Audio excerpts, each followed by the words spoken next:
It's the boys from Minnesota back at it again. Hot takes from Nels, Tyler, Josh, and Ben. From the first batter up to the safe clinch you pitch. Get up out your seats, it's swing and a miss.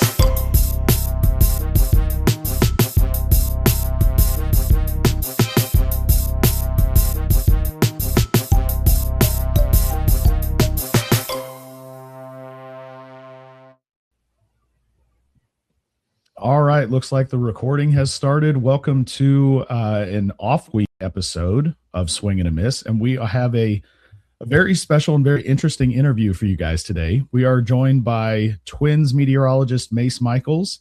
Mace, thanks for taking the time to sit down and talk with us for a few minutes. How you doing this morning? I'm slow as always in the morning, but I'm okay. I work at all weird hours, of course, from baseball to TV and radio. So I adapt pretty quickly. How are you guys doing? We're doing well, doing well. As you can see, Nels is already at the game for today. So he might have beat you to the state. Love it. We are going to the game later today, so we're looking forward to some good weather, it looks like. Oh, beautiful today. Yeah, finally a warmer day after the way this week has been. My goodness.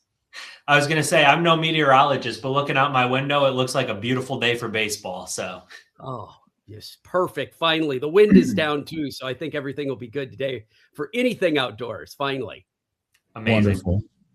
Well, Mace, let's kind of start at the beginning. If you don't mind, tell us a little bit about how you got into meteorology.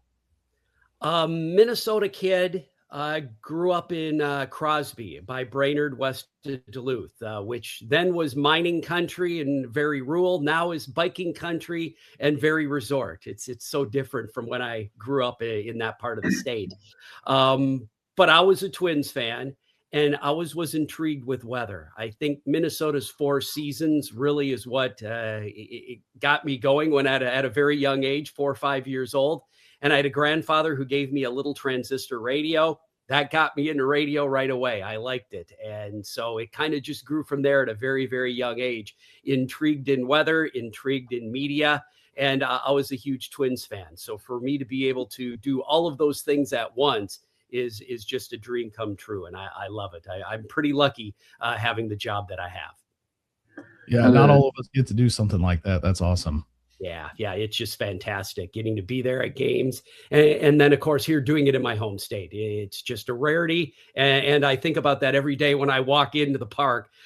We come in the back, if you know where the Champions Club parking is and the player parking.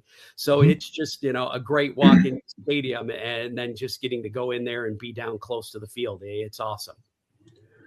Now, the Twins, they played in the Metrodome for many years until about 2009. So weather here at least wasn't a factor. So was that still something you're able to connect? Like, I want to be involved with the Twins as a meteorologist, even though, for a lot of their history, they're still playing in a dome? Sure. And I can connect you a little bit with that history of how it worked out. Larry DeVito, Matt Hoy. Larry is the head groundskeeper. Matt does operations. And of course, many other people involved as well. After they decided they wanted an outdoor club and they hired Larry as the head groundskeeper, he knew he needed Minnesota weather savvy people. And when presented by Craig Edwards, who is the former chief meteorologist in charge out at the National Weather Service, he had retired and he was working some part-time and occasional weather with Minnesota Public Radio, approached the Twins as in, would you like a meteorologist on site? They knew they wanted to have a consulting type situation where they would talk to a meteorologist, but he offered to be there on site and of course sold Larry and Matt on that rather quickly. They were able to agree to terms and everything. And that's kind of how the job ended up happening. We have a small little office right behind the third base dugout there on the side headed on over to home plate. And it's great access right there to be able to talk to the umpires and anybody who needs to know what's going on weather-wise that day. But yeah, the job just kind of happened in that aspect. When Craig retired, I approached the Twins and had some connections there. And we also have another meteorologist who does the weekend days, Friday, Saturday, Sunday. I do Monday through Thursday, Todd Nelson. So both of us are able to tackle the 80+ game season and with other events as well. So that kind of leads into another question that we have. Do you only advise on weather and weather conditions for home games, or do you do the away games as well? I have been asked about away games when there's something going on. Usually it's by text or a quick phone call, but really my responsibility is right here for the home games. Exactly. I take care of the Monday through Thursday home games that I'm at. And the best way to describe it would be kind of like an expert witness at I hate to use an attorney or in a law type situation at a trial. That's what I was looking for as a word. My opinion is asked, but I do not make the decision. I want to make that clear right away. I do not make the decision of whether or not we play. It goes through several people, and Matt is the head point on that, but he's talking to me. He's talking to Twins officials, MLB officials, of course, Larry on concerns on how the field is, and of course, who we're playing that day, and the umpires. So there are a lot of working parts that go into, and by no means can I make a decision. I can obviously heavily encourage if it's going to be a rate. Well, the weather heavily encourages. I let them know what the lay of the land is between the forecast and what's going on the radar right now. So I probably got ahead of where you wanted to ask, but that's kind of how it works. No, that's fine. We love asking a question and letting our guests just go with it. So we appreciate that. For sure. But kind of in that same vein, so you don't give the go, no go necessarily on play. But when they ask, you about the weather and stuff, do you ever advise the coaching staff on the weather conditions and how the ballpark might be playing that day? Like strong wind out to right. So we kind of want to try to take advantage of, anybody that hits kind of out in that direction, or it's, more humid. The ball may not be traveling as much type stuff. I give that information to either Matt or Larry, and then if the coaching staff asks, it gets more than likely filtered down to them, or they may ask somebody, and then we get asked. So I usually don't directly advise on anything like that, but mine is more concern of, are we going to play today? That's the first thing. I get there about 2.5 hours before the game starts, obviously a little later on a day like today, a little earlier on a day like we had Monday. And that was we had some rain around. And then it's just answering questions depending on who needs to know, from ballpark operations to the dugout to, Twins management of what they would like to know. The questions can come in all varieties, from as simple as, are we going to play today? To, well, can we get this game in? Do we have windows to be able to play this game? What's it going to be like? And I can even spill you in on Monday. It was just a light rain situation, but it had been raining all day. We picked up 1.5 inches of rain here in the Twin Cities, but we knew we were on the backside of the low. And being the first day and a team that was leaving, Seattle doesn't obviously come back here later this year. Everybody wanted to get that game in. And we either would have been doing a doubleheader or trying to find a day, but it would have more than likely been a doubleheader had we not been able to get Monday's game in. But both sides really wanted to play. Everybody wanted to get the game in. And I took a look, and it was only 100th or so an hour expected to fall for rainfall, 0.01. So ask Larry, can we get this through? Can you guys manage the field? And he said, we've had the tarp on all day. Conditions on the field are great. Warning tracks might get a little mucky later on if it keeps raining the whole time. But infield was perfect. And, the guys were able to keep up on the field. Great. My part was easy, just saying, okay, it's going to be light rain, and I'll let you know if it picks up a little bit. But that's just one instance of how things work and how that changes from a squall line to severe weather to just light rain like that. So we see a lot of times that games will be delayed when there's inclement weather, rain, lightning, things like that. But we rarely, if ever, see them pushed up earlier to ensure, like you're saying, to get that game in, possibly for a team that's in town that doesn't come back. Is that ever a consideration for a team to push a game up earlier in the day to kind of accommodate for weather conditions? I think that kind of varies from team to team. If I remember right, back this past Sunday, it was supposed to be the Sunday night game. The Royals, and I've forgotten who they were playing. They pushed up, or was it the White Sox? I think it was the Royals, though. They pushed up. Yeah, it was the Royals because there was a risk of severe weather. They pushed up their game to 3:00 from the normal 6:00 start. The White Sox did it a couple of times last year. We've moved up a half an hour to an hour. usually because of ticket sales and things that are beyond me. They don't like to make changes like that unless they really have to. Yeah. I know that door has opened more than it did in years past. Myself personally, I would like that to be more of a possibility. If we knew we were going to have a night of rain and it was one of those teams like the Dodgers who aren't coming back, we really want to get that game in. We had a 2-game set with the Dodgers a few years ago. Pretty tough to skip a day and double the next day. Yeah. So, we got the game in light rain, but in that type of situation, it would be great to be able to move up a few hours if possible. It's not done too often, but it has been done on special occasions. And of course, in the playoffs, I think it was done last year. I can't remember who, but I believe it was done by an hour or something or two for a playoff game. We're big proponents on this show of if you have to delay a game with the Dodgers, just the Dodgers have to forfeit. I would agree in many cases for many reasons. Obviously, they can eat the loss; they'll be fine. Yeah. So I'm guessing, like the Twins, they can eat the loss. Yes. Yeah. So I'm guessing the implementation of the interleague play a few years ago maybe kind of threw a monkey wrench into your job where teams aren't coming back as much, and you have other teams coming in just for one series, and even other teams in the Central, like the Tigers and Royals, aren't coming in as much as they did. So has that affected your job and how hard it is to get games in, and how much teams are pushing to get games played?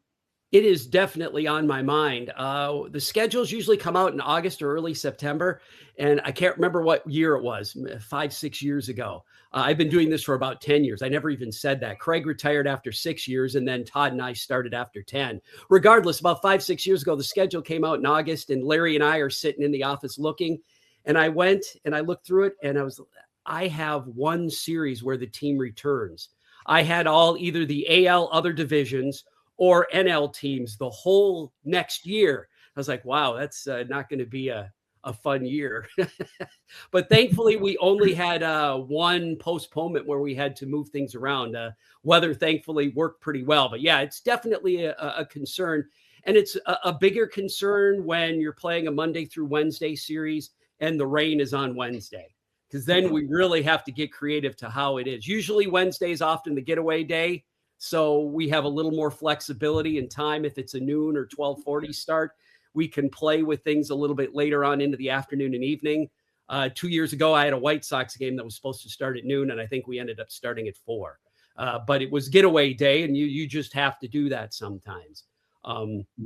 I think we played into the 8th inning, and then it ended up raining again, and we had to stop. And that was just the way the game ended right there. So weather is, we have so many different ways weather can affect the game during it, but then go into the logistics of scheduling, and it ends up, you look at things a little differently from the guys will ask me, do we even want to try to get this game in, to we need to get this game in.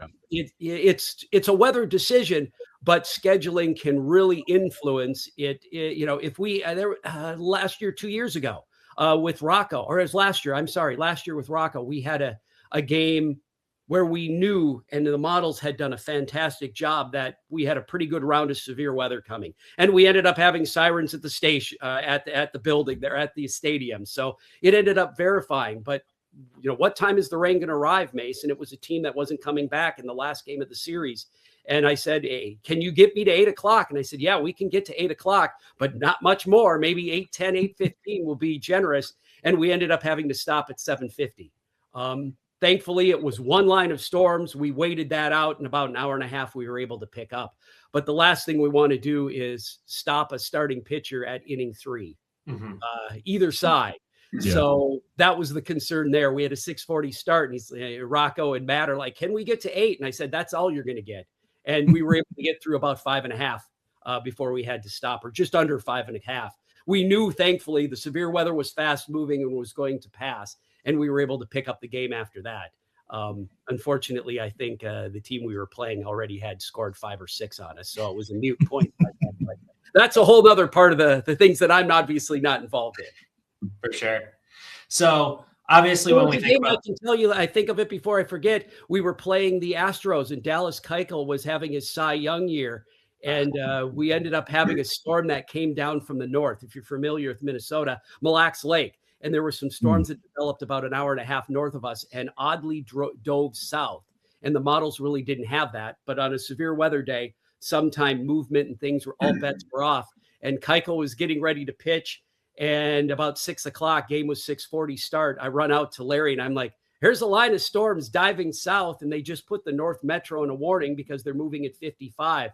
And the ball is already rolling. We got into the third inning and the line of storms stalled out in the North Metro and started oscillating along a stationary front and then eventually dove through.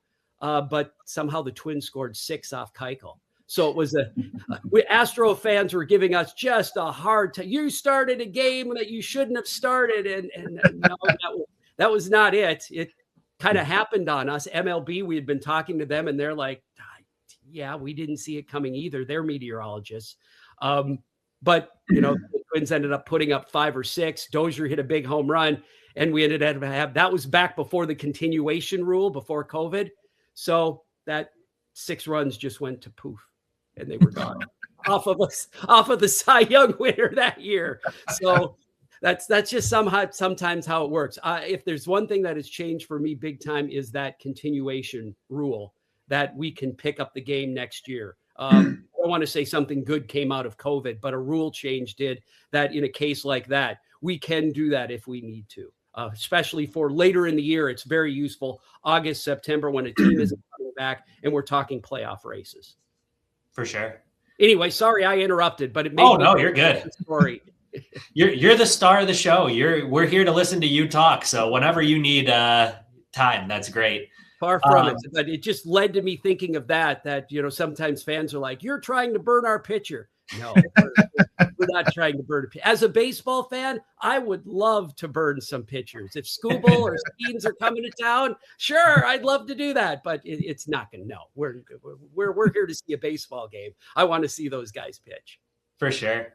So obviously with weather in baseball, rain is the big thing that we always look for and talk about.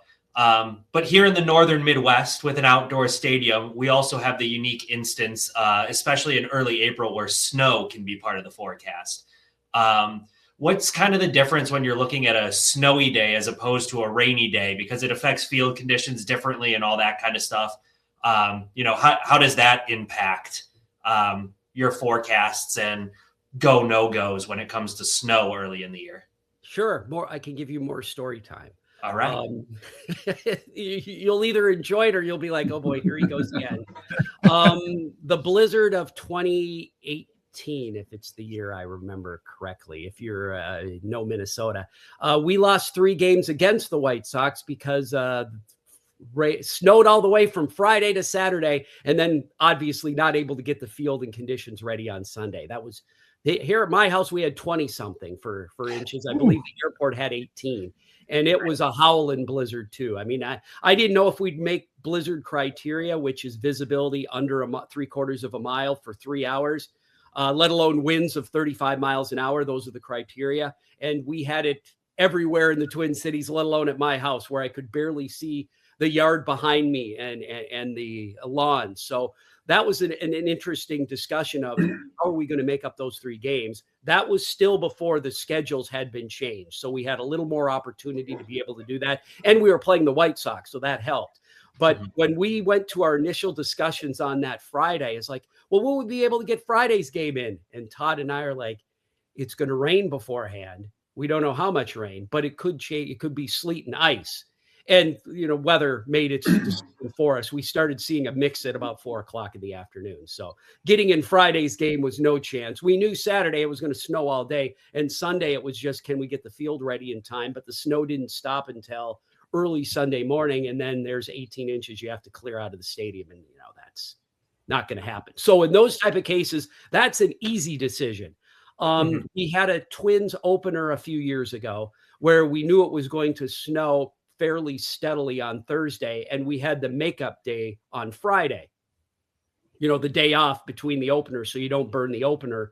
And we were there. That was an easy decision. 35 degrees, a northwest wind at 20 and light snow. Let's move to Friday.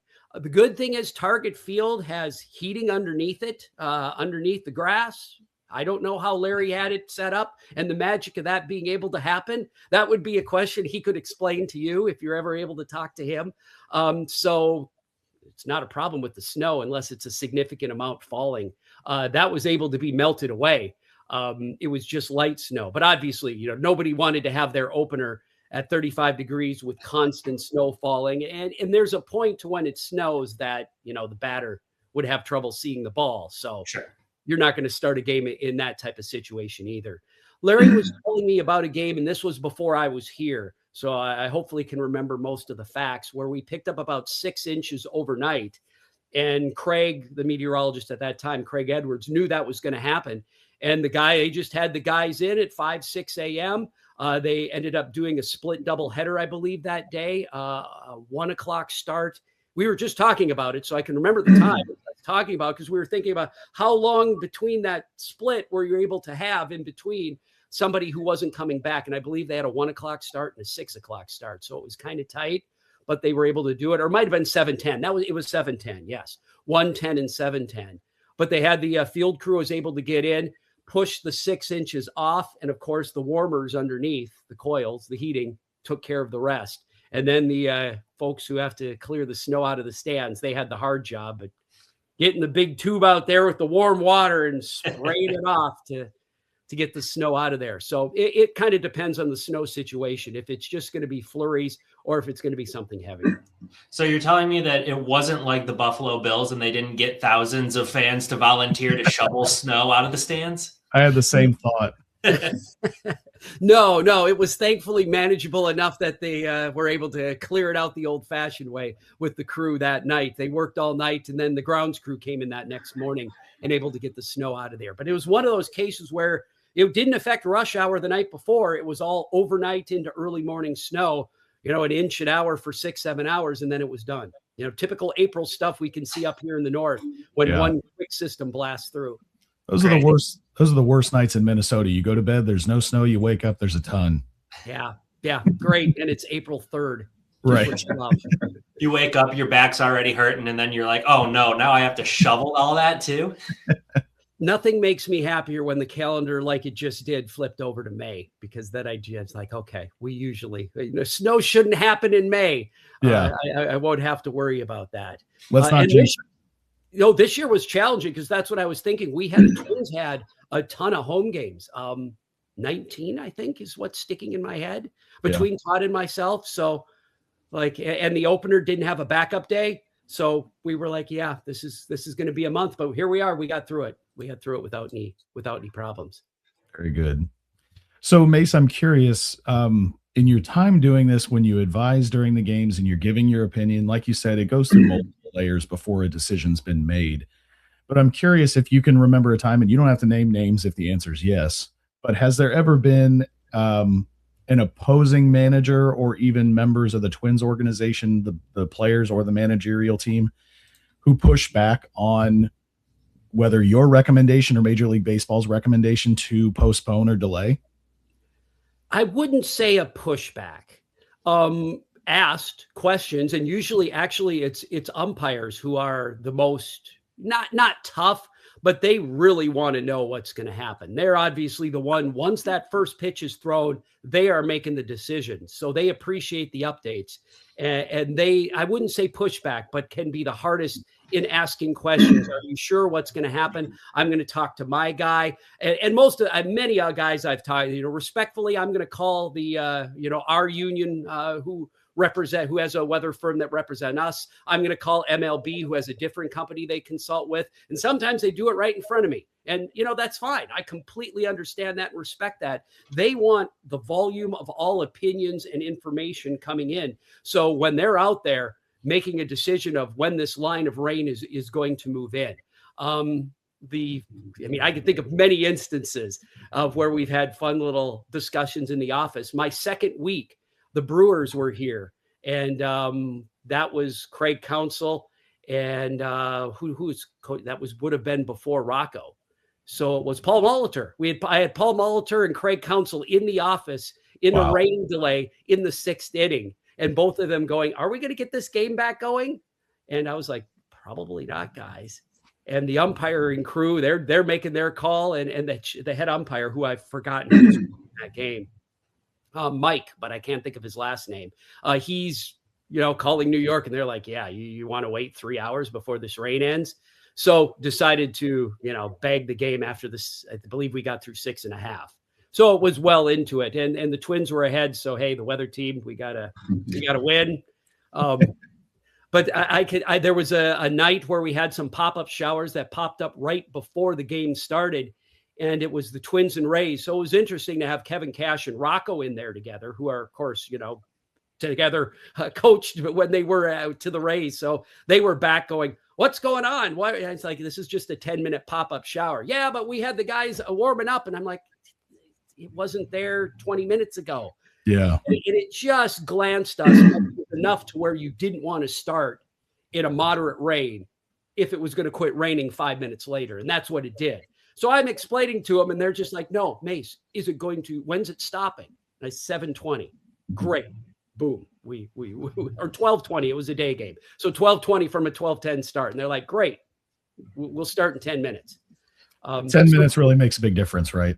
To you and me, not so much. Apparently to a starting pitcher, and that would be you'd have to interview a starter, and I'm sure you'd get 100 different viewpoints on their beginnings to their warm-up routine, how 10 minutes could make a difference. I know it's asking.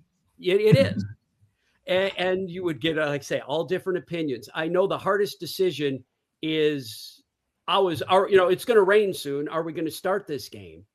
And I have to know an hour beforehand. It's not like we can pull the plug at 6:40 for 6:30 for a 6:40 start. The pitchers need their time to get ready. So 6 o'clock, 5:50. We're talking already at 5:45 on game days where we know it's going to start raining at 7:20. How confident I am is it going to start raining at 7:20, and what would they like to do? Because again, we need to make that decision at 5:50, not at 6:30, unfortunately. Yeah. So sorry, go ahead, Nels. Is your day-to-day similar? Is your role similar day-to-day no matter what the weather's going to be, because you have to be on your toes all the time? Or is it going to be a little bit more stressful if you see a storm front coming in as opposed to a day where it's going to be 65 and sunny? I usually am told I'm making money in sunshine on Tuesday, Wednesday, of Thursday this past week, where the weather was beautiful and there was nothing going on. I earn my money on those days where there's storms. So yeah, my arrival and departure are the same. I get there 2 hours before. I leave after the final pitch, depending on sometimes the Twins have it after a little concert afterwards, and I'll stick around for that, especially if there's going to be a rain day or if there's fireworks. Just for, safety reasons, we have thousands of people obviously in the stands. And if there's a lightning worry, that's our biggest concern on those type of deals where it's not affected by baseball. I work the concerts as well. I've worked a couple concerts where, again, rain, not a problem. Lightning, big problem. You have guys up high on stages. So for bringing things in, taking them out. So like that, yes. So, but no, a normal typical day, again, starting right 2 hours before, ending right after that final pitch. But if it's a rain day, I'm not leaving the office, or I'm just running to go get something to eat real quick and coming back in between windows when I can do that. But on a day where it's not raining, I'm around. Text me if you guys need me. I'll sometimes go up and see friends and family in the stands. I'm lucky with where the office is positioned. As I mentioned, third base dugout right behind it. So we have a little camera well there. I can watch games. I haven't done that a lot here in April just because it's been kind of busy and kind of cold. But in the summer, I'll sit out there. Nothing better than watching 6 innings, 100 feet away, if even. I mean, it's fantastic. Right there off to the side of the third base dugout. So I do a lot of watching of the opposing teams and the interaction from managers. There are fun little things you can pick up when you are sitting 5 feet away from a Hall of Fame manager. Terry Francona or Alex Cora, the Red Sox were just did not long, just sitting there and watching how they interact.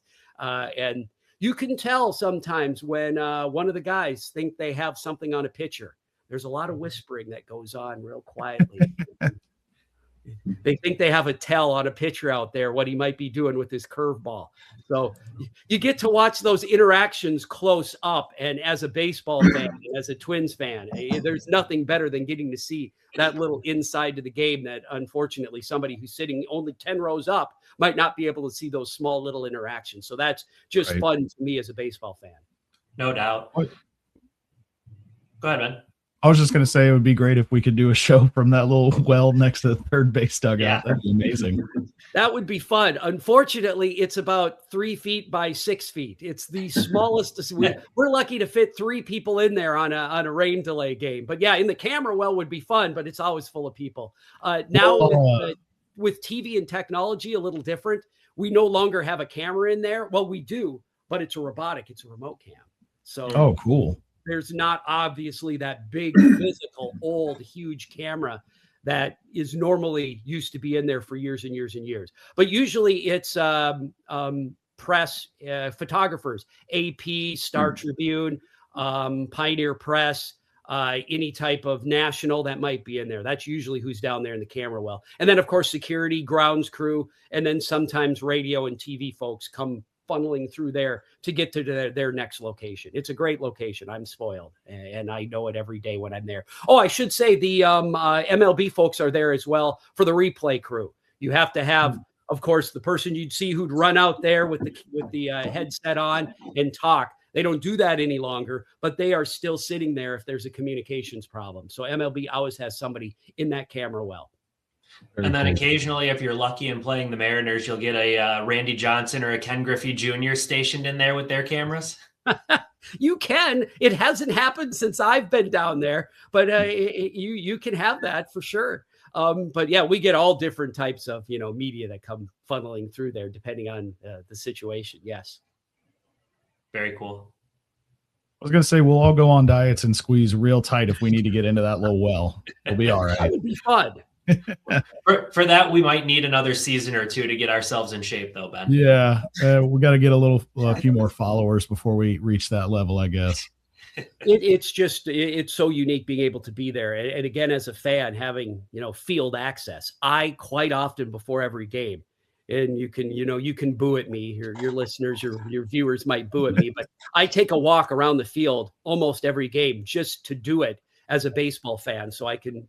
Part of it's as a weather nerd because of the way Target Field is built. We get a lot of swirling of winds. There are on certain days you could probably throw a napkin up in the air and sit there and watch it swirl for 5 minutes just because of the way the wind can funnel in and hit the building's ground and the scoreboard. So, but I'll walk the outfield just because part of it fascinates me. But then also from a weather aspect, it can change. So much wind-wise. So the wind will be at my back in left field. By the time I get to center field, the wind's in my face. It's just interesting. And speed, can dictate that too, if it's a really windy day or a lighter wind day. But yeah, it's fantastic. And I feel really spoiled and blessed to have the job I have. There aren't any other teams, as far as I know, that have a meteorologist on staff. Almost, yeah, that I didn't even mention that earlier, and I should have. So for Todd and myself to have this job, we're so lucky. Most of the other teams have folks they consult with.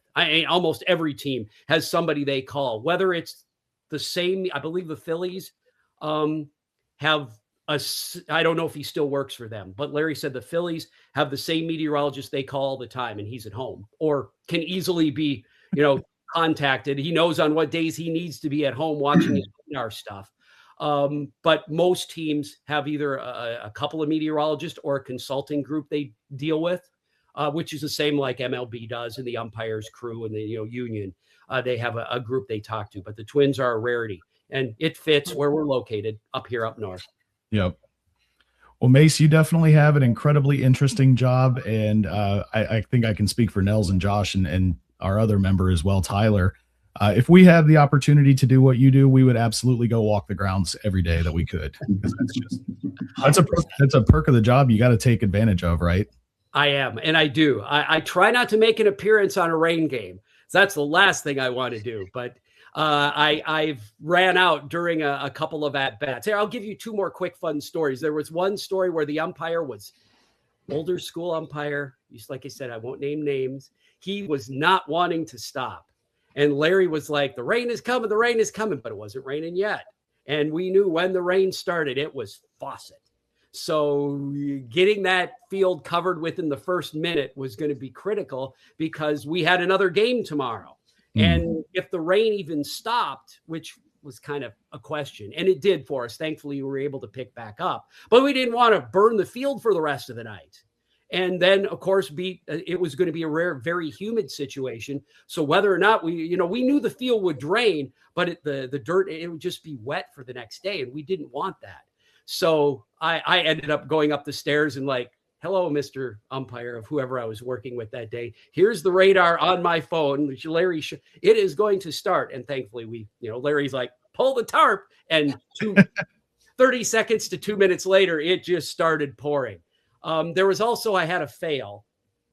Astros were in town, and it was when George Springer was still playing for them. It was the whole Altuve, Correa, Springer, the great team. And we had this very heavy shower, small shower. It was even a little thunderstorm initially, and it was headed right for the ballpark. And, I contemplated what we're going to do, and I'm watching it cross 494. And then it crosses 169, and here it comes to Highway 100. And I'm like, Larry, it's coming right at us. It's a 10-minute heavy shower.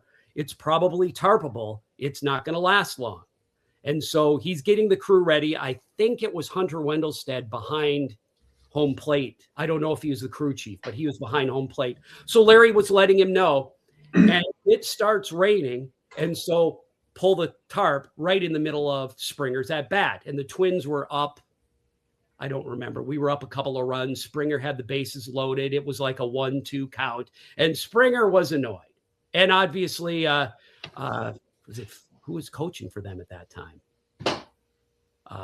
AJ Hinch, probably. AJ Hinch. Yeah, it was Hinch. Hinch was annoyed at me as much as at the umpiring crew because he saw me come out because I had been out there. And after about 2 minutes, it stopped raining. And it was just, oh, no. And I'm like, oh, no. And so I showed the radar to the ump. And he's like, why did we just stop a game for 2 minutes? Hunter was not happy with me. And I showed him the radar. And literally, we had this huge red blob. And in about 3 frames from Highway 100 to halfway to here, it went from red to like light green. If you're looking at the radar, it just fizzled as it was coming in, and it shrunk in size. So it just decided to do what showers do. So I'm like, yeah, I'm sorry. And he looked at that loop on my phone. I said, here's what it did. And he's like, okay, I understand. Let's pull the tarp. And then he was back to being pissed off again.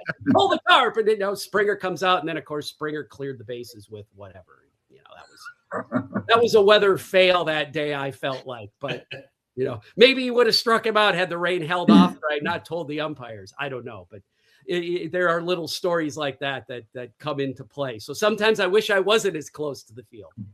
Moral of the story is maybe we all need to give meteorologists a little bit more grace. Or don't look at your app on your phone and think that's what I'm saying. Because I through my TV career and radio stuff that I also do, you guys said it was going to rain today. I'm like, no, I said it was going to rain, but not all day. There are many days where people look at me and say, how are we getting a game in? You say it's an 80% chance of rain on my app.